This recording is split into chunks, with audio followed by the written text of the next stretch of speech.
So let's go ahead and get in part 2 of this ring culture thing.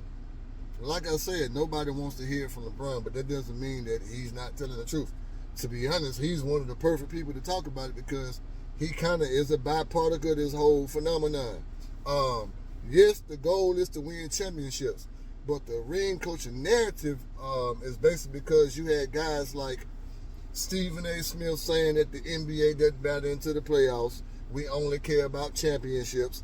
And Shaq being live on TV telling Charles Barkley that he wasn't ish because he didn't have any rings. And so you got this kind of powder keg or this storm of a whole bunch of different narratives and things being pushed. So guys are, forcing their way out of contracts, jumping ship through free agency, LeBron included, because they know that the ultimate prize is winning a championship. But there was a time when guys that didn't have championships were still celebrated and mentioned as all-time greats because of what they did on the court as an individual. And that, I guess that was because back then people really understood that to win, it took the whole entire team. There's no one person bigger than the team.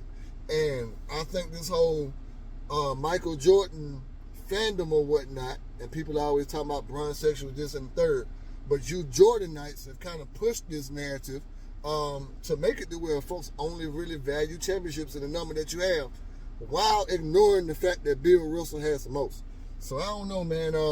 Like I say, nobody wants to hear LeBron say it, but I think he's the right person to talk about it because he has direct knowledge and experience in dealing with this whole thing. Again, yes, winning championships is the ultimate goal, but that doesn't always determine who's better than who. Y'all just got to call it for what it is.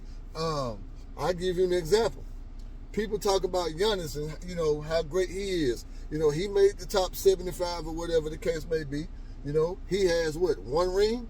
But he is not a better power forward than Karl Malone or Charles Barkley. It is what it is.